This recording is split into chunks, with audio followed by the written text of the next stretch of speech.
Okay, it's 6 guys, we can start. So firstly, good evening.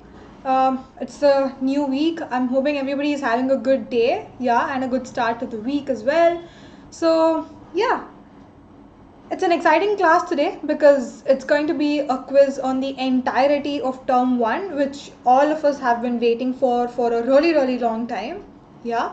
So we'll be doing that. So in the meanwhile I do the introductory part. Just call up all your friends whom you know who wants to take part in the quiz, because it's like a mega quiz on the syllabus of whole of the term 1.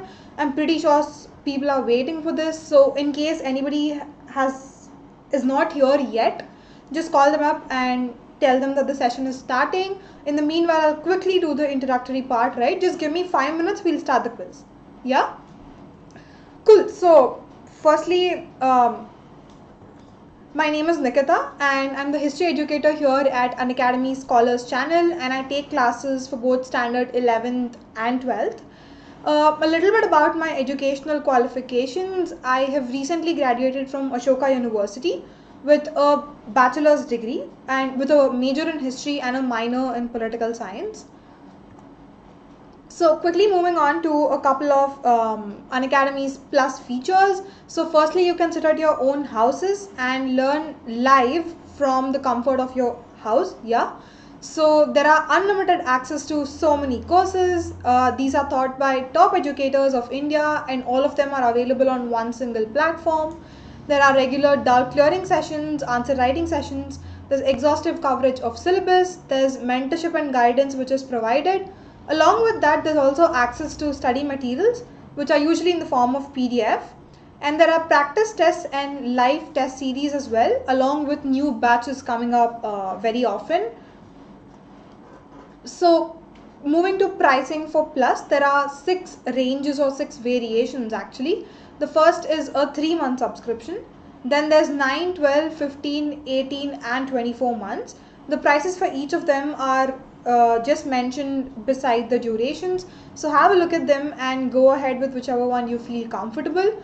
The upper one is the cost per month, and the below there's another price, that's the cost yearly, right?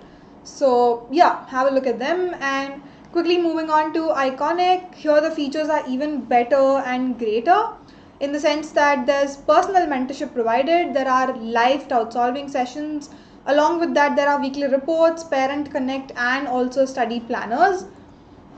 So here the durations are the same just like plus for Iconic as well, but the pricing might hike a little bit because of the special features. So again, have a look at them and feel free to go ahead with whichever one you feel comfortable.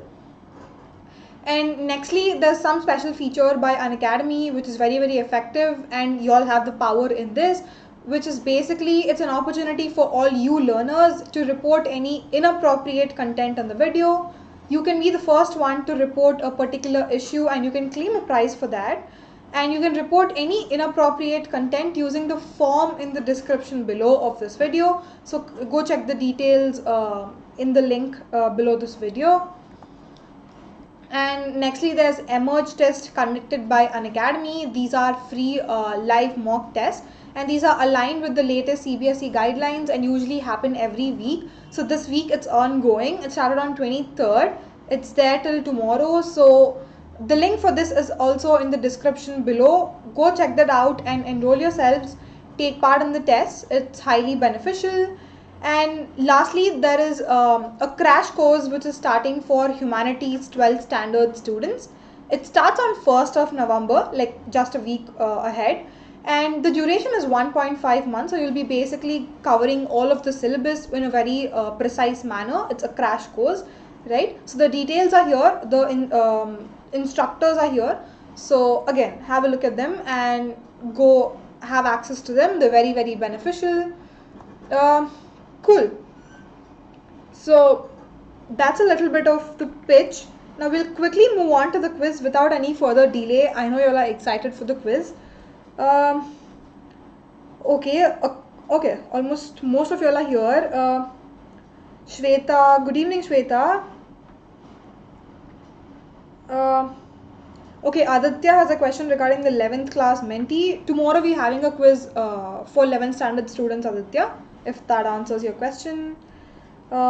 Kanishka. Hi Kanishka, good evening. Okay, Yash is also here. Both the Yashes are here. Hi Yash. Sharad, Kavya, hello everyone, good evening. Okay, cool. I'll just open this so that y'all can look at the code and start joining. Okay, the screen is up. You can have a look at the screen and then you will be able to see the code, right? So the process all of y'all know mostly. Just log on to menti.com, right? www.menti.com, and it will ask you for a code, and you can use this code which is right on the top, right? It's 8809 9238 88099 238.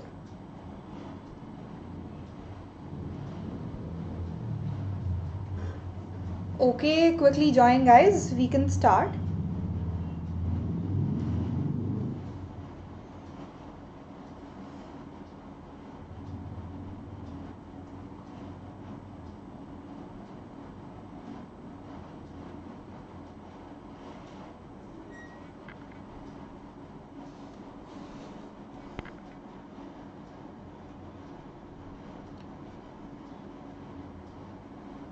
Okay, I'll just wait for a couple of seconds and after that we can start.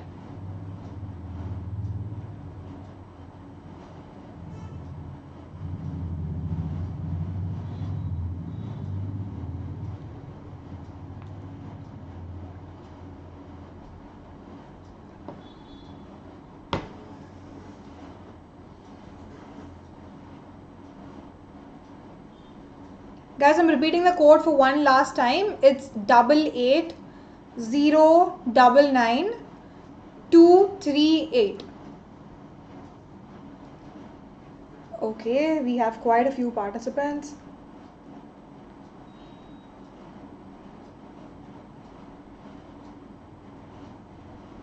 Cool. I think we can start. We have everybody here. Almost. But in case anybody wants to join in between, they can continue from there. That's not a problem. Or in case anybody is not able to access Menti because of some technical problems, please give your answers in the YouTube chat itself. I'll have a look at them. Yeah. So anyways, the format of the exam is as such that all of them are MCQs, right? Like all of them. And you will be having 30 questions, right? And each question approximately has 30 seconds time limit for you to give the answers. So that's roughly the format. And yeah. Okay, Nancy is asking me to repeat it again. Nothing, Nancy, I'm just repeating the format of the quiz.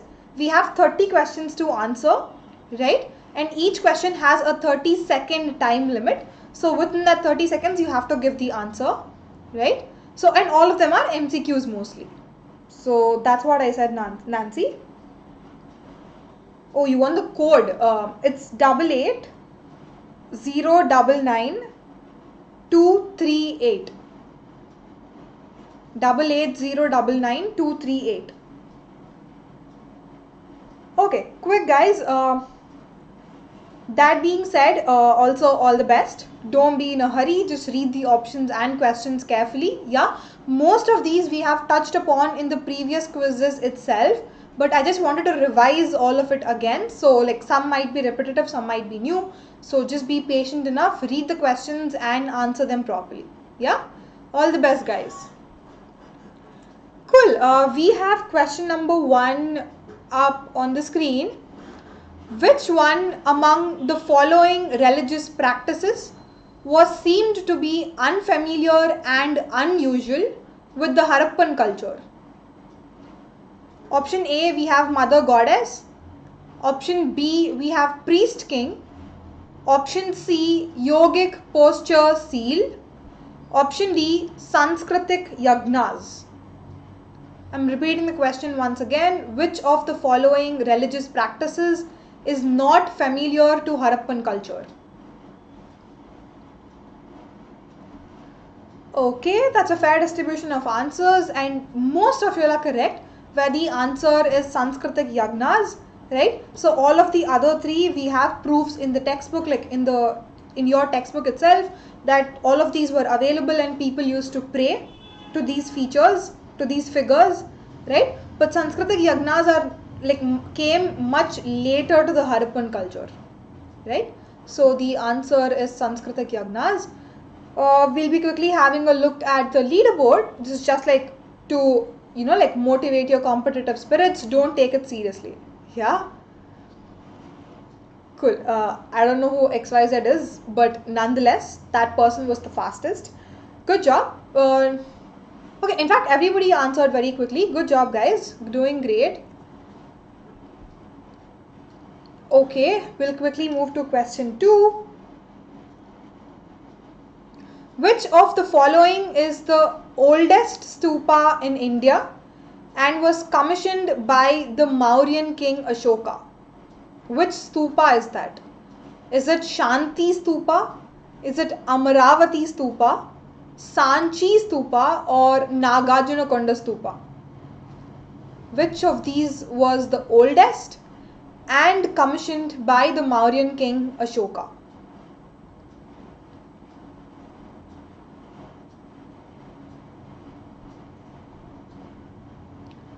Okay. Okay, that's a fair distribution. I would say the answer is Sanchi, right? It's in present day Bhopal, Madhya Pradesh. It's a very, very famous statue, one of its kind, right? So the answer is Sanchi.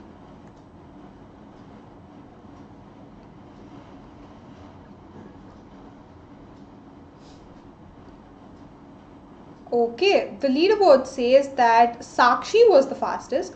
Good job, Sakshi. And Yash is leading as of now. Good job, Yash. Okay, we'll quickly move to question 3.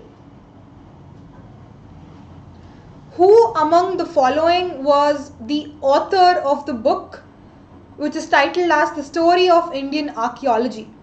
Who wrote this book, right? Was it R.E.M. Wheeler? Was it John Marshall? Was it S.N. Roy? Or Rakal Das Banerjee, who is also known as R.D. Banerjee? Yeah? Who wrote the following book, The Story of Indian Archaeology?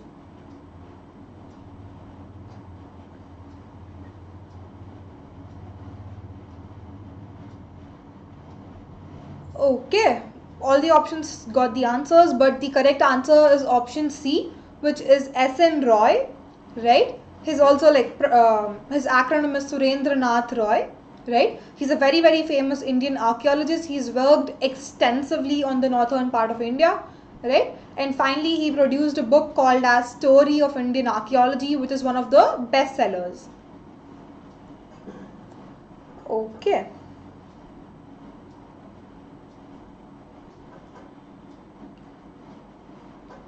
Okay, Vidushi has a request. Please wait for a minute. Let me join. Vidushi, be a little quicker because you're already running. It's already 6:15. So just be a little quicker. Anyways, having a look at the leaderboard says Yash is the fastest and also leading. Not too far away is XYZ, Anushka and Kanishka. Also Kirti. Cool. Okay. We'll have a look at question number 4. Which one of the following aspects describe the meaning of Tirthankaras in Jainism? Read the options carefully. The option A is Supreme Being, who is the incarnation of God. Option B, those who guide men and women across the river of existence. Option C, those who follow the path of Vedanta asceticism. And option D, those who know the ultimate truth and dharma. Which are these are the aspects which perfectly describe the Tirthankaras? That's the question. Okay, fair enough. The answer is option B, right? These are not some supernatural human beings. They don't have all of these miraculous powers and all.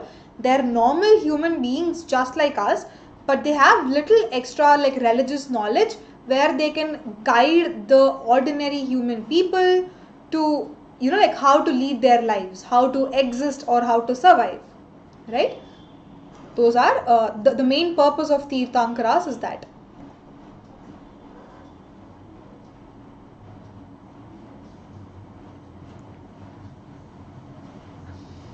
Okay. Kanishka was the fastest. Yash is still leading. Good job, guys. Question number 5. Which of the following empire issued gold coins for the very first time in the 1st century CE? I'm talking about the gold coins. Was it Gupta Empire? Was it Maurya Empire? Was it Kushana Empire or Yodaya Empire? Which of these empires issued gold coins for the very first time in India in the 1st century CE?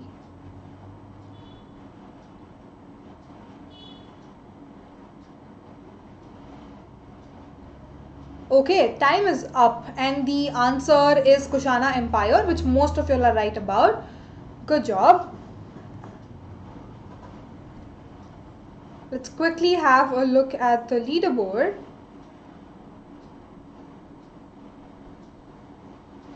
Okay, Kirti was the fastest this time. Good job, Kirti. Yash is still leading.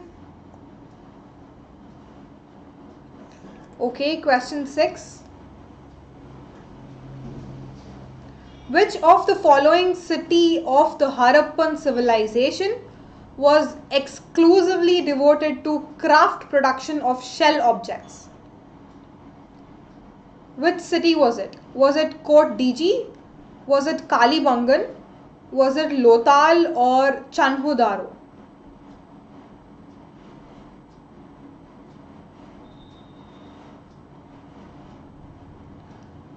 Which of these sites is famous for craft production of shell objects?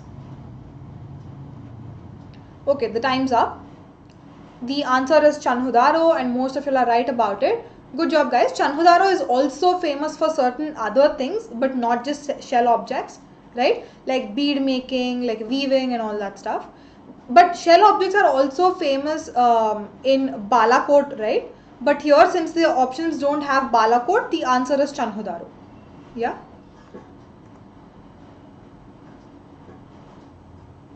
Okay. Leaderboard. I think Yash was the fastest. Yeah, Yash is the fastest and also leading. Cool.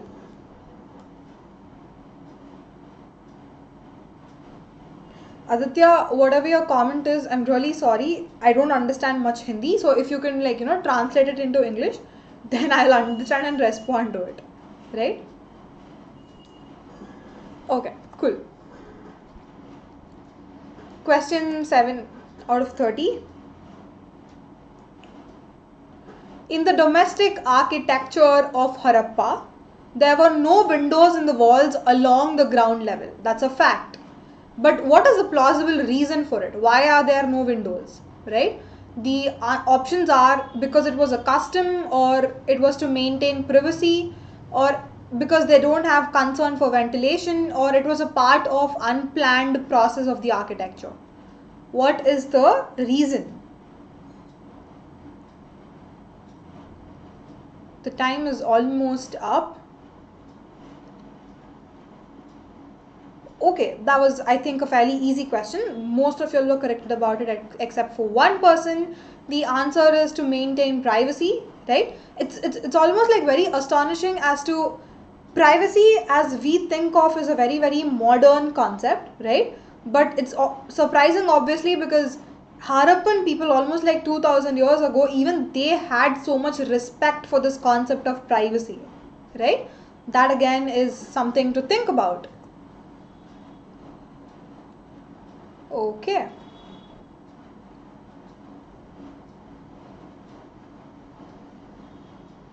Okay, Yash is the fastest and also leading. Not too far away is Kirti, Kanishka and Anushka.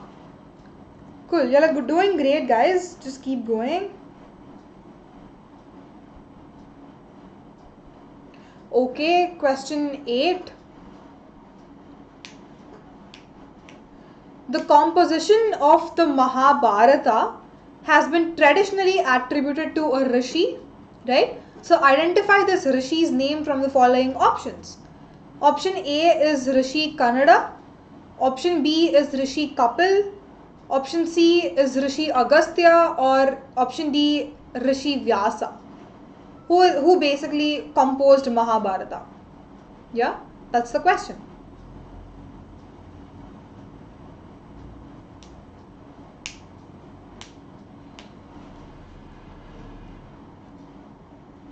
Okay, that's an all in all answer. The answer is option D, right? Rishi Vyasa. It's supposed to be easy because we've been learning this right from our childhood, right? And also, all of the verses of Mahabharata were not composed by Rishi Vyasa, right? In fact, the composition of Mahabharata, the process in itself is a 500-year long process, right? Some were orally passed down, some were written, and all of that stuff. That's a whole other story behind Mahabharata, but just remember that only 1/10 of the verses of Mahabharata are composed by Rishi Vyasa.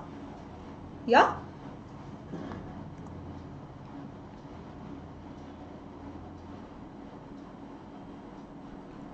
Okay. Okay, Kirti is the fastest. Okay, just by like 1 point she overtakes Yash. Good job, Kirti.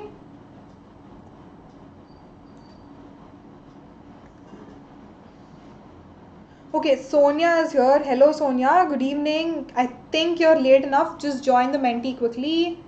The code is up there. Anyways, we can go ahead. Question number 9. Who among the following travelled in Vijayanagara Empire in the 15th century and was greatly impressed by the fortification of the empire? Which traveller was it? Was it Duarte Barbosa? Was it Abdur Razak, Colin Mackenzie, or Domingo Pace? Who was highly impressed because of the fortification of the Vijayanagara Empire, who visited in the 15th century?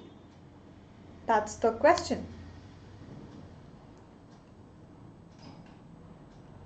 Okay, the answer is option B, right? Abdur Razak, he is basically an ambassador, and the Persian king actually sent Abdur Razak as an ambassador to the court of Vijayanagara Empire, right? And he landed in the 15th century in the west coast of Indian subcontinent, right? In Calicut. Okay. Quick look at the leaderboard. I think Yash is the fastest. No, sorry, Vidit is the fastest. Good job, Vidit.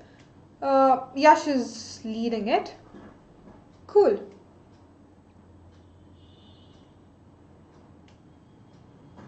Okay, question 10.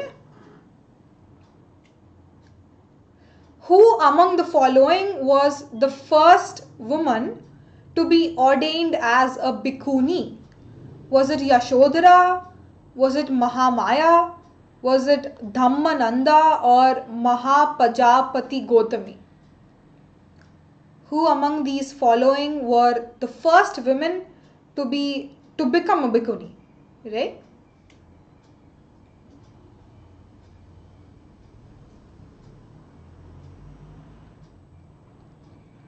Okay. The time is up. And the answer is option D, as most of you have got this wrong. It's option D, Mahapajapati Gotami, right? But who is this figure? Who is this character, right? She is the mother of Gautama Buddha, right? But not the biological mother. Instead, Mahapajapati Gotami is the foster mother of Gautama Buddha. And what is a foster mother? She was basically responsible for bringing up Gautama Buddha. Yeah, like he looked after him in his childhood and all, right? So she became the first Bhikkhuni. Yes, Kanishka, you're absolutely right. It's foster mother. Yeah. Anyways, Kirti, was the fastest and once again overtakes Yash. Good competitive spirits, guys. Also, like Meenakshi was the fastest, same timing. Cool.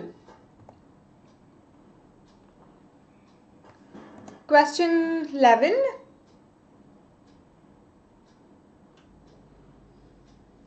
Which of the following statement is correct regarding Maha Navami Dibba? It was a part of the king's palace complex.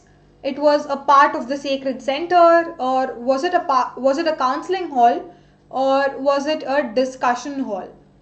Which of these is correct regarding the Maha Navami Dibba?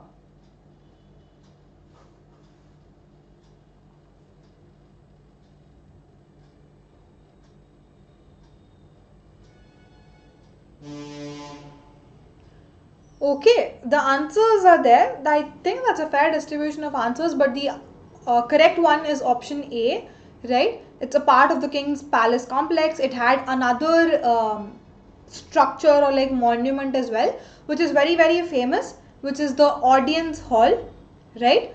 So both of these together are very, very famous when it comes to the royal center as a part of the Vijayanagara Empire, right? So the answer is option A. Okay.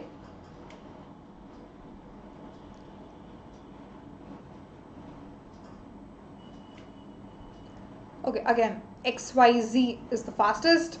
Yash is back there. Good job. Question 12. The mid-first millennium BCE is regarded as a turning point in world history. It's a fact, right? But which of the following is a significant aspect related to the statement? Why is it a turning point, right? The options are: thinkers of the world tried to understand mysteries of existence. Option B, development and expansion of the usage of coins. Option C, emergence of early states in the form of Mahajanapadas. Option D, Ganas and Sanghas were assisted by standing armies. What is the reason?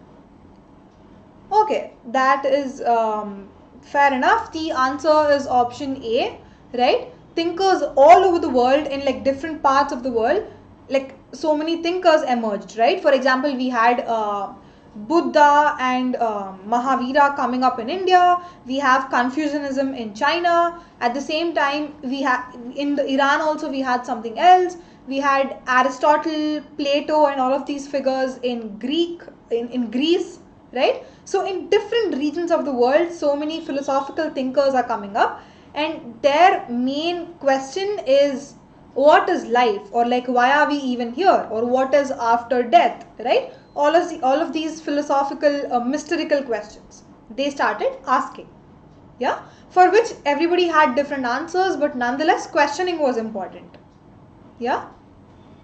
Okay, and whoever answered like as option C regarding the Mahajanapadas option, that is correct only with regards to Indian context, right? Like Indian history. But the question is regarding world history, and that is why option A is correct.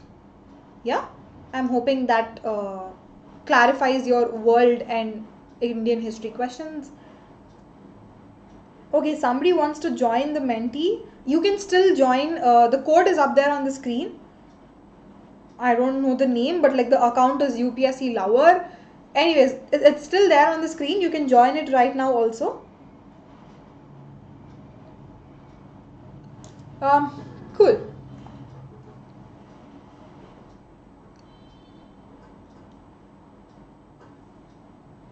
Okay. Quick look at the leaderboard. Says Yash is the fastest and also leading it. Good job. Question 13. Who among the following gurus of Sikhs compiled Guru Adi Granth Sahib?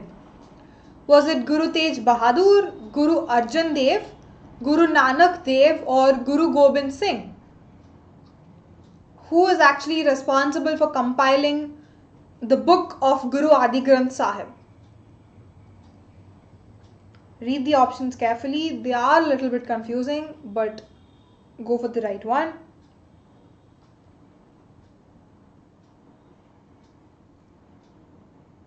Okay, that's a fair distribution, I would say, but the answer is Guru Arjan Dev, right? So, like, whatever verses or whatever philosophies the initial four gurus have been coming up with, they were just like oral histories, right? They have been passed down from one generation to the other, but none of them attempted to write all of those philosophies down. But for the first time, Guru Arjan Dev actually compiled all of his teachings as well as his four predecessors' teachings into a written format, right? And that he called it as Guru Adi Granth Sahib. So that's the story behind this.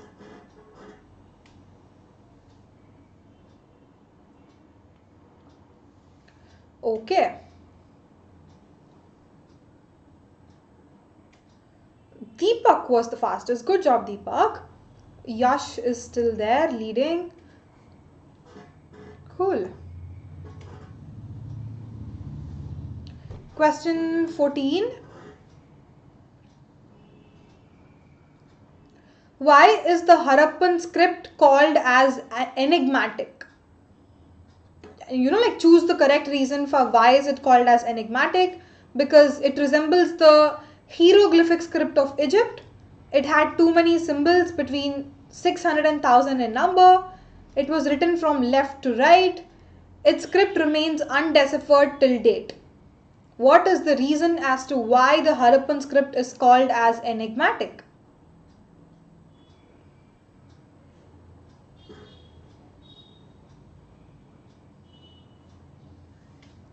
Okay, the correct answer is option D, right? And most of y'all got it right. It's because the script is undeciphered till date, right? Historians for like the past 2 centuries, they've been literally struggling to find out and like decipher what the Harappan script is. Then we'll get to know so much information about Harappan region, right? But we're not able to do that. Hopefully someday somebody will decipher. But the option is D. And why are these three false? Because it's definitely not similar to hieroglyphic script of Egypt, and it had 375 to 400 characters, not 600, right? And why is option C wrong? Because the script of Harappa is written from right to left, just like how Urdu is written, right? So that's why the option C is also wrong.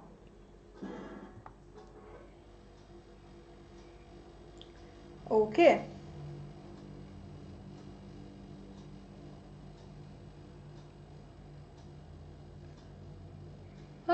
Cool. Prachi was the fastest. Yash is still topping. Not too far away is Adisha.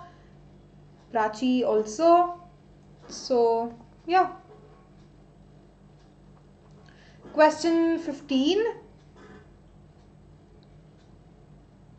Which one of the following temples was used only by Vijayanagara rulers and their families? Was it the Vitala temple? Was it the Virupaksha temple, Hazara Rama temple, or the Raghunatha temple? Which of these was used only by the Vijayanagara rulers and their families?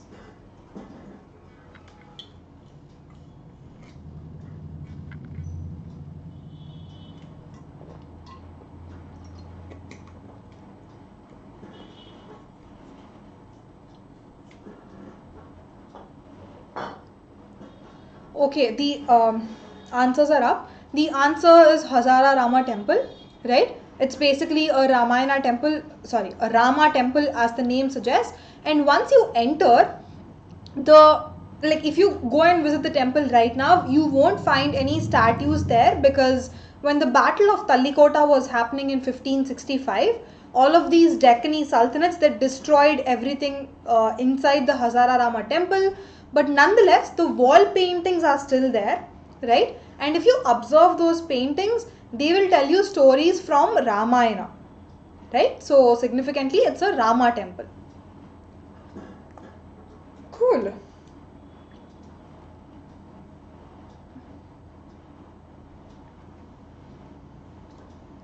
Leaderboard states Tanishka was the fastest. Good job, Tanishka. Yash is still there up on the top. Adisha, Prachi just below. Okay. Question 16. We've come halfway. Who among the following was the author of the book Arthashastra? Fairly simple again. Is it Bimbisara? Is it Ajatashatru? Is it Chanakya or Bindusara? Quick enough, that was. The answer is Chanakya, right? Cool. So Chanakya is the prime minister under Chandragupta Maurya. All of us know that. And he also has several other names, right? Please be mindful of his names because they are important, yeah? So he is also called as Kautilya. He's also called as Vishnugupta, right? And another name which he also has is the Indian Machiavelli, right? So he has 4 names. Just remember all of them, because what if they give some random name in the options, right? And you don't know that, then you'll go wrong. So just remember, it's Chanakya, Kautilya, Vishnugupta, and also the Indian Machiavelli. Yeah, so these are all the 4 names of Chanakya. Okay.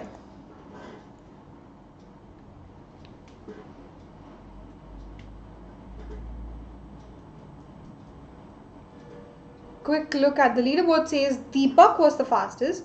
Good job, Deepak. Yash is still leading. Adisha, Prachi, you're doing well. Go on. Okay, question 17. Which of the following languages were spoken by Rayas and Nayakas in the Vijayanagara Empire? Was it Malayalam and Telugu? Was it Kannada and Telugu? Was it Tamil and Telugu or Sanskrit and Telugu? Which of the following languages was spoken by Rayas and Nayakas in the Vijayanagara Empire?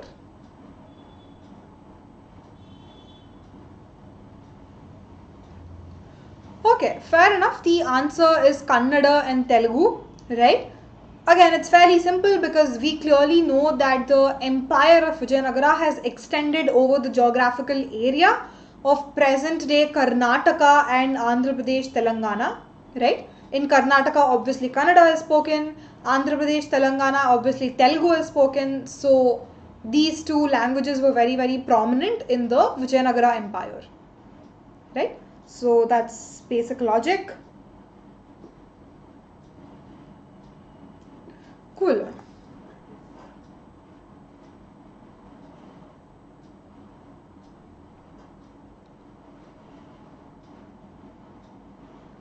Okay, Prachi was the fastest. Good job, Prachi. Adisha is leading. Good job, Adisha.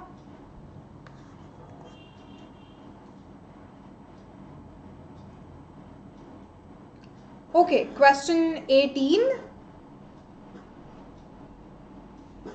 Who among the following Begums provided money for the preservation of the Sanchi Stupa? Was it Noor Jahan Begum? Was it Ruqayya Begum, Shah Jahan Begum or Noor-Nisa Begum? Who actually donated or provided money for the preservation of Sanchi Stupa?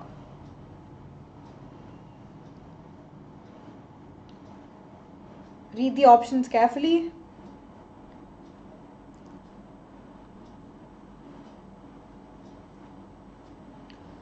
Okay, fair enough. The answer is option C, right? She's known as the Shah Jahan Begum. This was happening in the 19th century, right?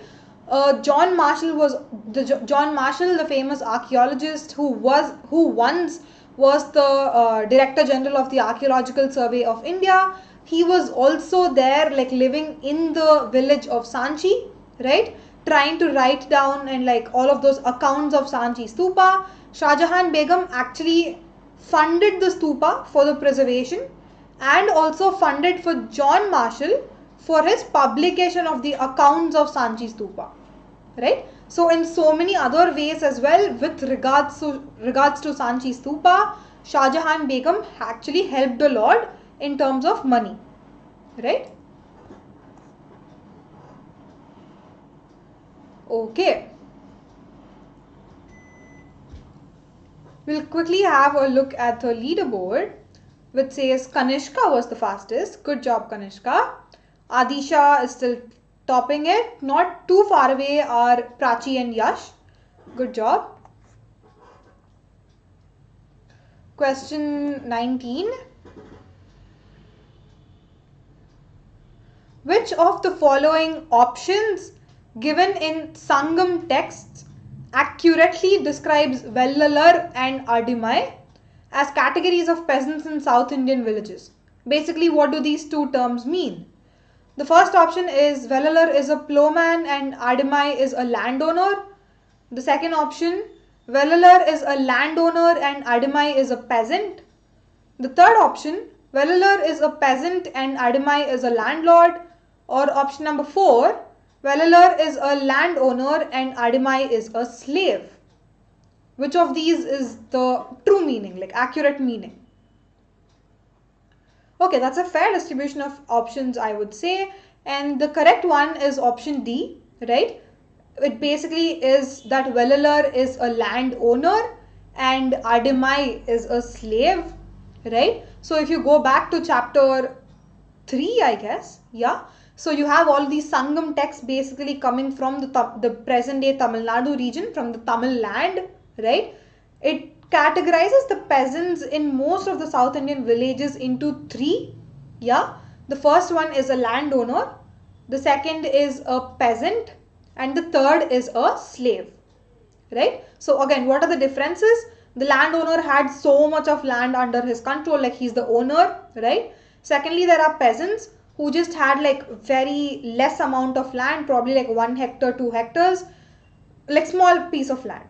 And lastly, there are slaves who did not have any land but used to work on the lands of others for surviving, for like salaries, right? So that is the difference.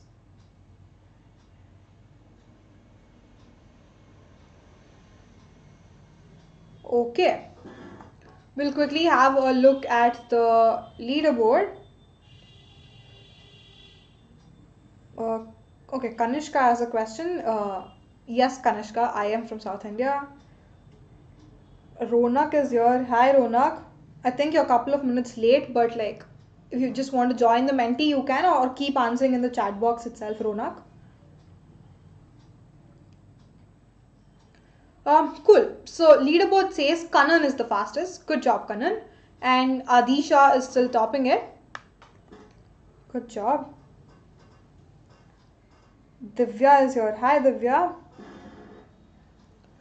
Anyways, we'll quickly have a look at question 20.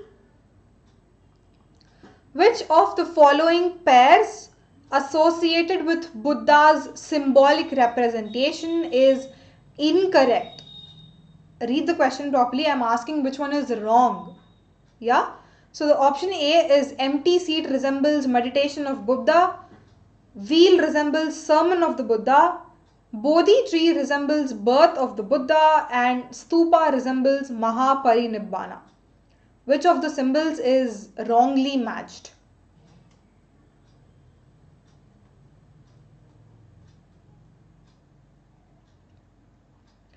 Okay, fair enough. The answer is option D.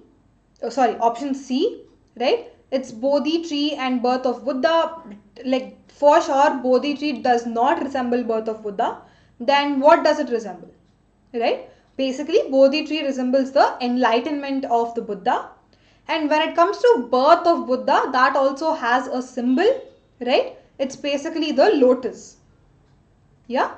So, and other three are rightly matched. Again, these symbols are very, very important. So please just try to remember them as much as you can. Yeah. And why are these symbols used mostly? Because in the medieval ancient times, the Buddha figure, he is not humanly represented in the paintings or sculptures or like wall paintings, anything. In fact, in the place of human figure itself, he is often represented through symbols. right? So all of these symbols indicate different events in his life, right? So that's again the symbolic representation. Anyways, a quick look at the leaderboard states Yash was the fastest. Good job, Yash. Prachi is leading. Good job, Prachi. Okay, we're done with like 2/3 of the questions. The last 10 set of questions. Question 21. Which of the following options is the most probable explanation for the incorporation of the Shalabanjika motif in the Sanchi Stupa? Was it because it represented Mahaparinibbana or strength and wisdom, or was it an auspicious symbol or religious idol? Okay, that's a quick enough answer, I would say. The answer is option C, right?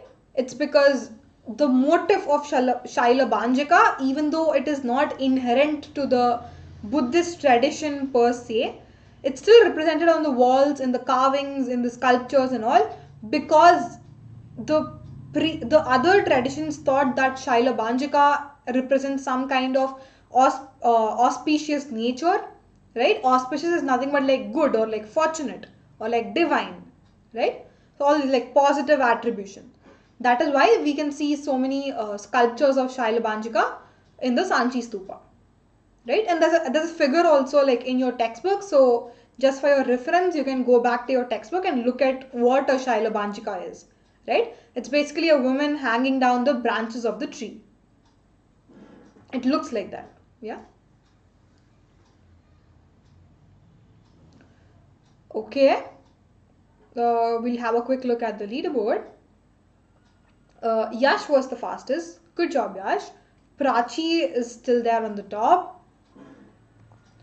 Nice one, guys. Yeah, we'll quickly move to question 22. Identify the character of Mahabharata. Yeah, who is this character? They basically belong to the Rakshasa clan. She married Bhima and she was the mother of Gatotkacha. Right? Who is she? Okay, fair enough. Out of Hidimbi, Subhadra, Draupadi and Gandhari, the answer is Hidimba. Right? It's option A. She's basically the sister of another Rakshasa. Yeah. One day she was traveling to there's this whole story episode mentioned in your textbook as well. One day she was traveling through the forest. She sees Bhima and like immediately falls in love with Bhima. Right? And she approaches actually Bhima, like to marry her. But then Bhima says no in the beginning. Yeah. But somehow Bhima's elder brother Yudhishthira somehow gets convinced and both of them eventually get married, right? And then they have a son named Gatotkacha. Like this whole Mahabharata episode, which most of y'all might be aware of. Yeah. So that's Hidimba.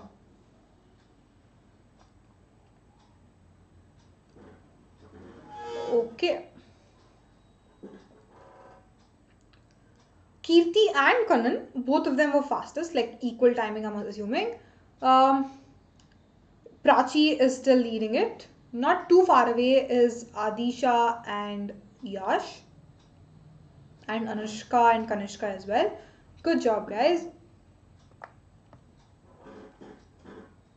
Question 23.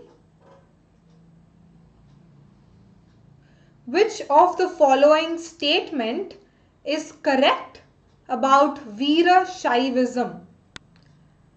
It emerged in Kerala.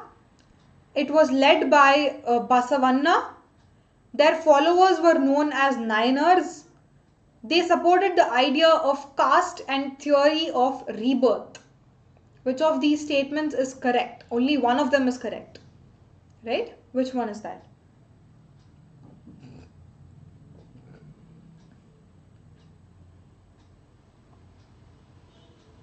Okay, Kanishka says not sure, but let's have a look at others' answers.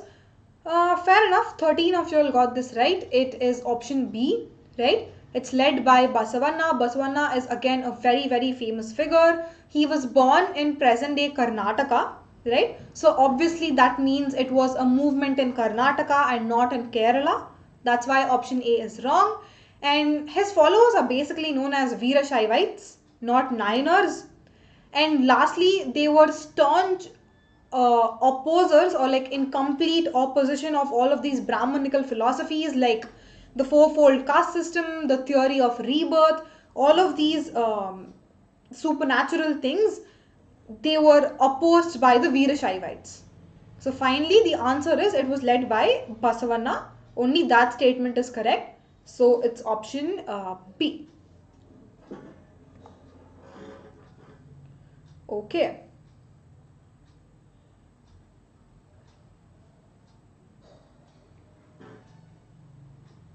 Okay, again, XYZ is the fastest.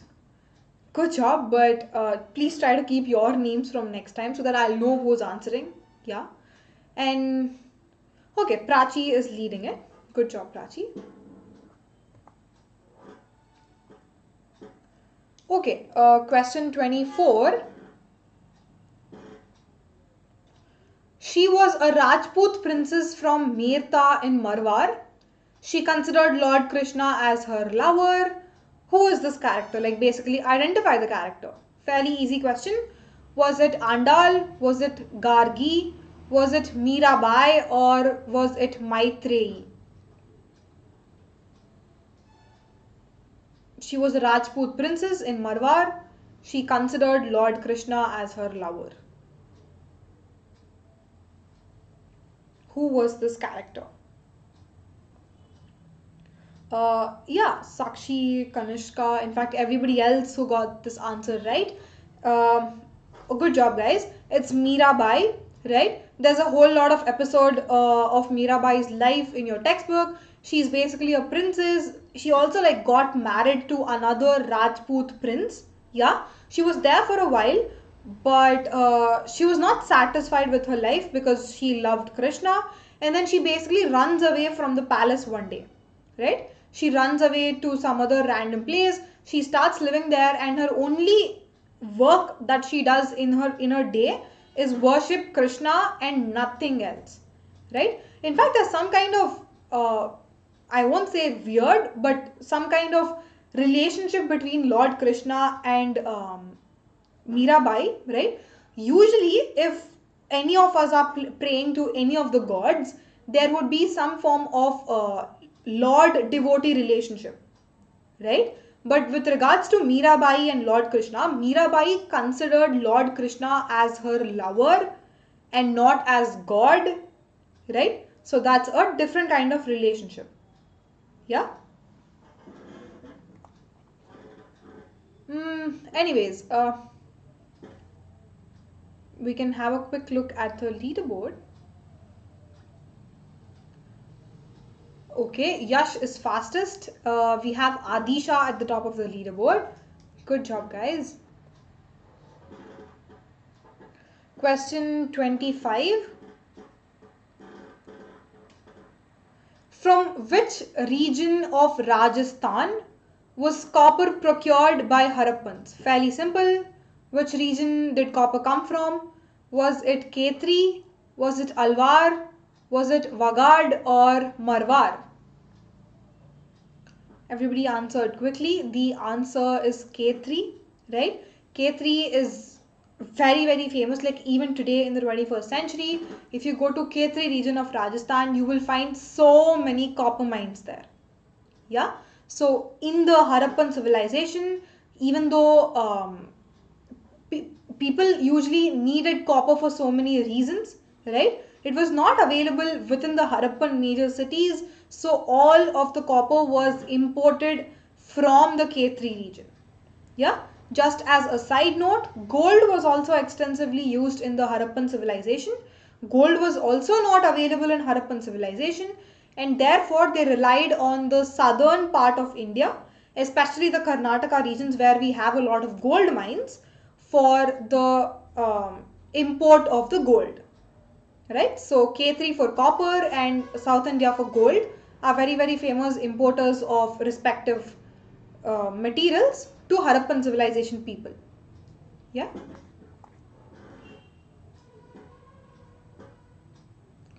Okay, quick look at the leaderboard. Yash is the fastest. Adisha is still topping it. Not too far below is Prachi, Kanishka, Kirti and Kanan. Okay, Anushka is also right there. Like, it's just tough competition, guys. Keep going. You are doing great.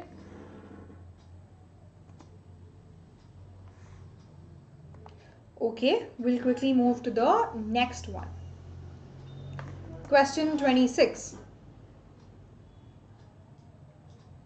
Which one of the following teaching is not associated with the teachings of Mahavira or Jaina philosophy, which is not a part of Jainism, right? The entire world is animated. Option B is ahimsa, which is basically non-violence. Or option C is the cycle of birth and rebirth is not related to karma. Option D, monastic existence is a necessary condition of salvation. Okay, fair enough. The answer is option C, right? The theory, or like it heavily states that the cycle of birth and rebirth is related to karma for sure. That's what the Jainism states, right? That's why option C is correct, and all of the other things are pretty much accurate. All of them are very much needed in order for you to be a proper Jaina follower, like Jainism follower. Yeah.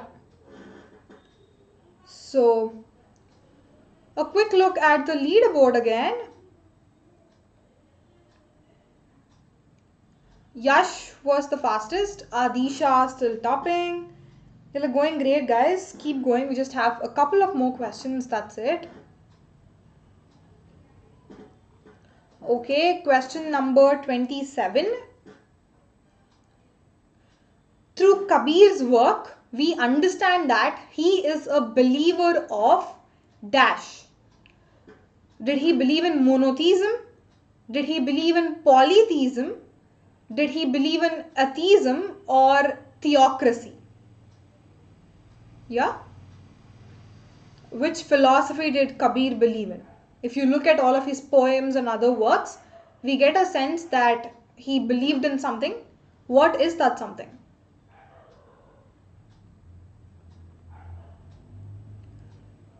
Okay, fairly simple, I would say. The answer is monotheism, right? Whoever's given option A, it's right. So what is monotheism again? Monotheism is where we only have like one god, right? We don't have all these like 100 different gods like Brahma, Vishnu, Saraswati, Allah, Allah, Jesus Christ. Like, we don't have so many gods. We just have one figure. Yeah, only that person is the god, but we don't know his name. Yeah, people call him by different names, right? So believing that there's only one god is called as monotheism, right? Mono is one. Yeah, but on the other side, polytheism is exactly the opposite. Poly means many, right? So believing that there are many gods out there in the world is polytheism. And atheism is totally a different thing, where you like don't believe in God at all, right? And theocracy is a form of society where the priests, bishop and all of these religious figures, they rule over the society in the name of the god, right? So those are the definitions of these terms, but nonetheless Kabir believed in monotheism, which is option A, right? I'm hoping the concepts are clear again. Yes, Karan, we only have like 2-3 more questions. We'll wind this up fast. Okay, question 28.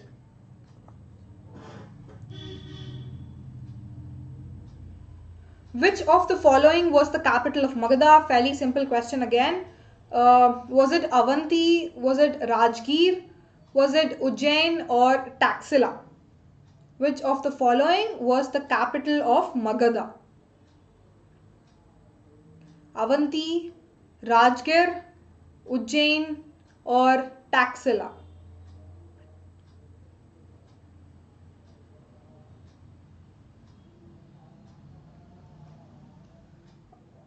Read the options carefully, guys.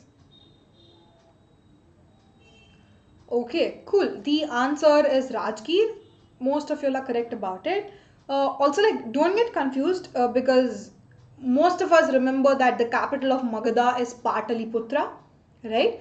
But before Pataliputra, the actual capital of Magadha was Rajgir, right? But after a couple of centuries, they have shifted it to Pataliputra, right? Now, because Pataliputra is not in any of the options, that's why we are marking Rajgir as the correct one, right? Both of them are there in Bihar itself. Rajgir is also known as Rajagriha, by the way. Yeah. Okay. Kannan is the fastest. Adisha is still topping. Good job, guys. Last but one question. Question number 21. Which one among the following had the pillar inscriptions? Was it Topra? Was it Mathura? Was it Kanauj or Puhar?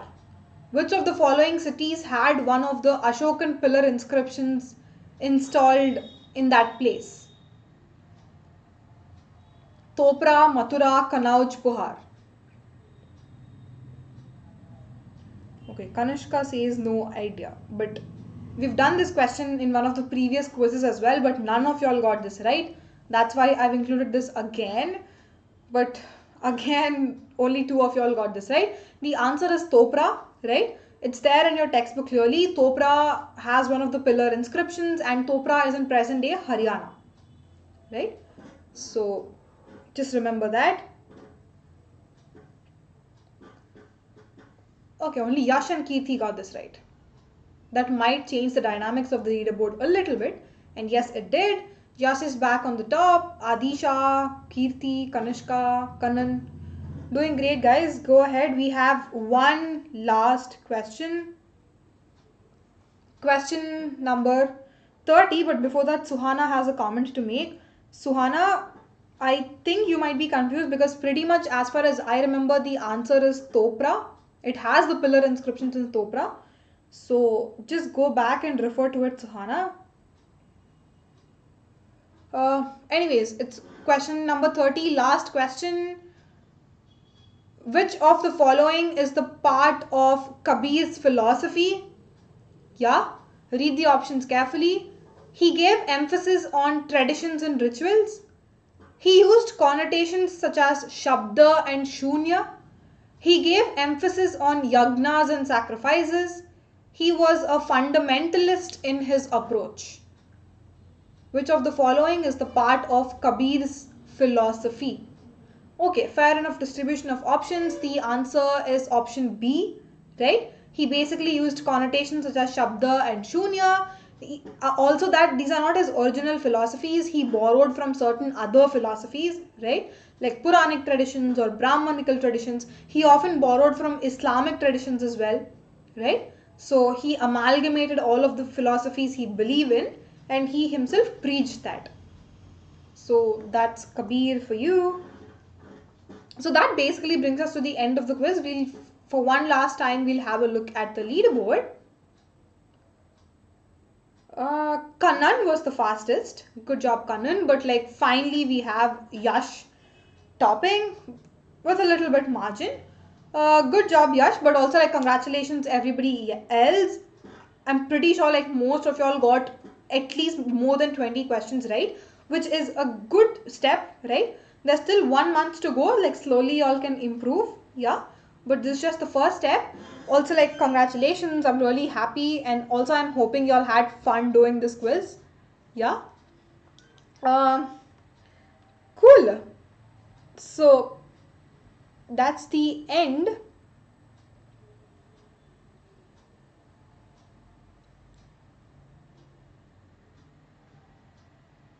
Okay.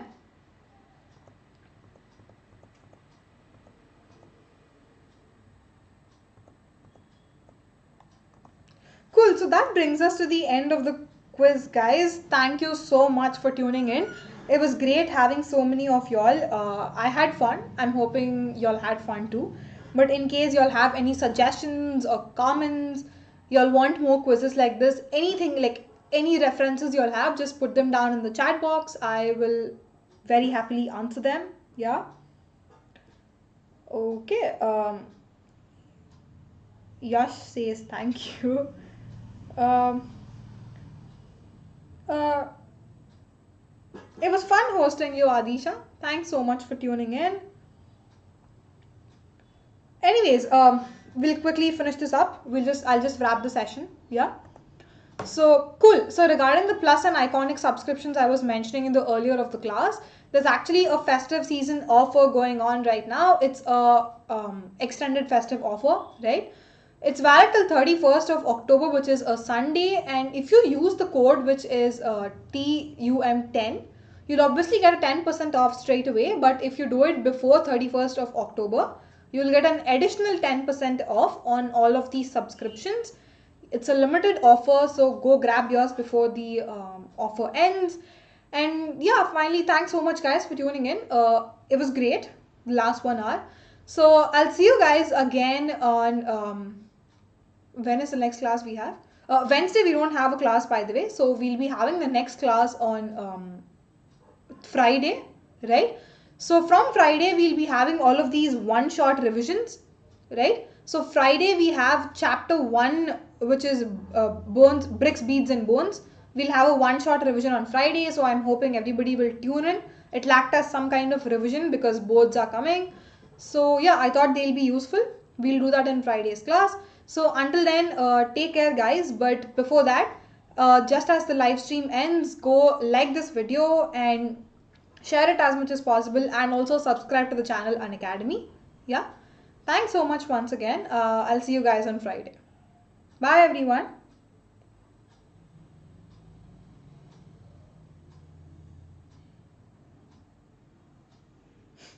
Okay, Namit is here. He's a 11th standard student as far as I remember. Okay, that's exactly what he says. Thanks for asking, Namit. I'm doing great. Also, like, thanks for dropping by to just check on me. That's a sweet gesture. Anyways, I'm doing good. I'm hoping you're doing good as well. Yeah.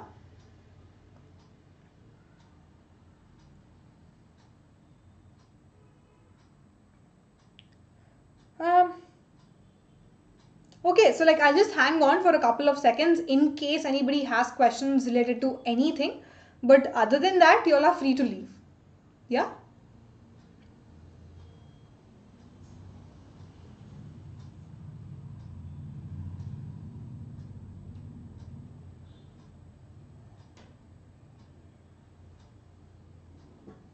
Okay, cool.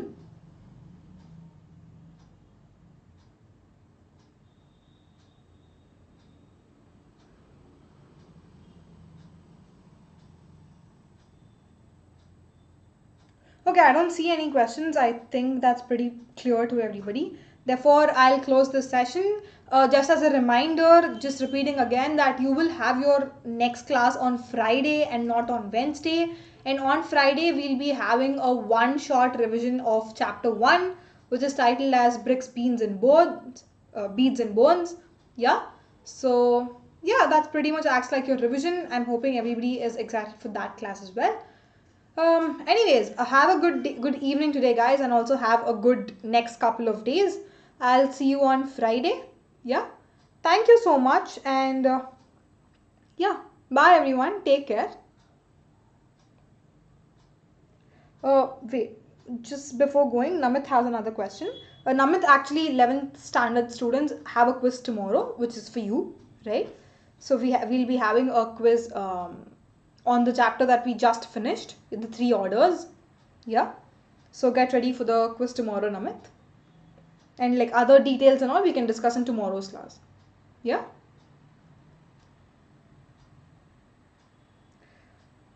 Anyways, so I'm just holding the session. Bye, guys. Take care. Till I see you next.